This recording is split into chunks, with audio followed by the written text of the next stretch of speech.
Hello everyone and welcome to the round glass review for the Nikon 100mm f2.8 Series E. This lens was developed from 1977 into 1978 and arrived on the market in '79. Typical lens uses include portraits, and this lens definitely performs well enough wide open and at close enough focus points. Really, that's where this lens is at its best.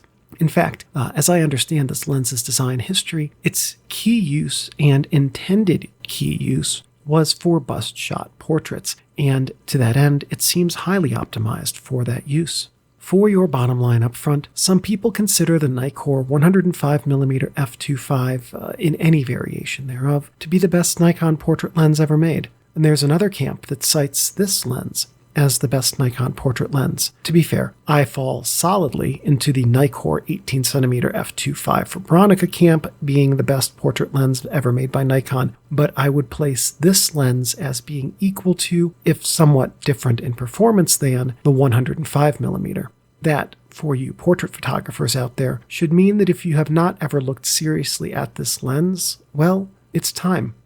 Your focal length and angle of view are 100mm and 24.4 degrees on full frame, 150mm and 16 degrees on APS-C, and once again, showing up here, 70mm and 34.3 degrees on GFX. The aperture range is 2.8 through 22. Element and group count are 4 and 4. Design type is Ernostar. Filter size is 52mm. Closest focus is 1 meter, which in the US is a hair more than the diameter of the severe service off-road tires on a Ford F350 King Ranch. The drive type is manual focus. Native mount Nikon F. The dimensions are 63mm by 50mm, and the weight is 225 grams. This focal length and optical design are geared toward portrait photos. As a portrait option, this is probably Nikon's best manual focus lens when combining ease of use with cost. The optical performance of this lens is excellent, and the character it imparts for portraits hits well above the weight class.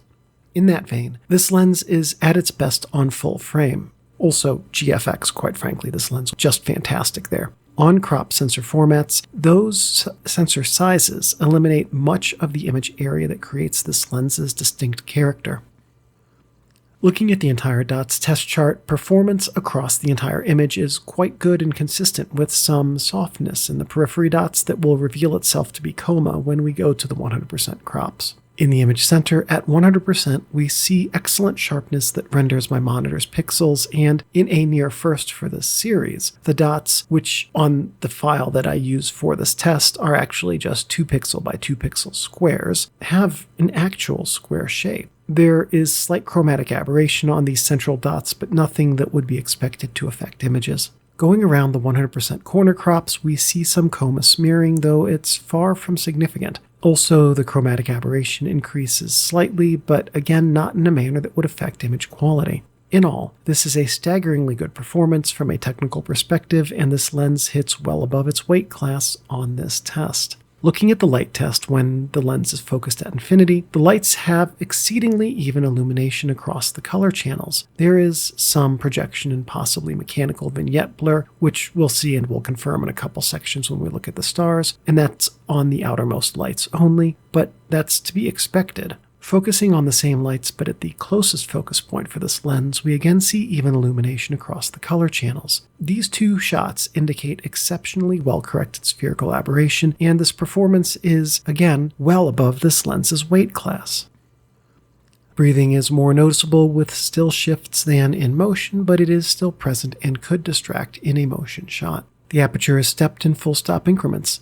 The front element is non-rotating, but does move in and out 13mm, which is 13% of the lens's focal length. The focus throw is about 105 degrees with a wide and stationary focusing ring. Focus damping is minimal, but the focus ring is smooth and moves easily. The autofocus effect on audio is not applicable because this is a manual focus lens, but there is a faint whine during manual focusing that sounds like plastic on plastic sliding, and there's also a thud when the lens reaches each hard stop at the close and infinity focus points.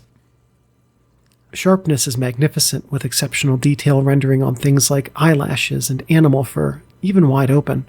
Build quality is fine, but not stellar. The Series E lenses used a lot of plastic, and this is light in that the lens feels fine, but not exquisite. The images, however, are better than the build quality. Contrast is very good and useful for both raw editing and also for straight out of the camera images with no corrections. Aperture stars are amazing, with star points taking shape at f4 and getting better from there until f16, which is where they peak. Out of focus areas are smooth and lovely, as would be expected from an Ernostar lens design. I do find them to be a bit smoother on film than digital, however.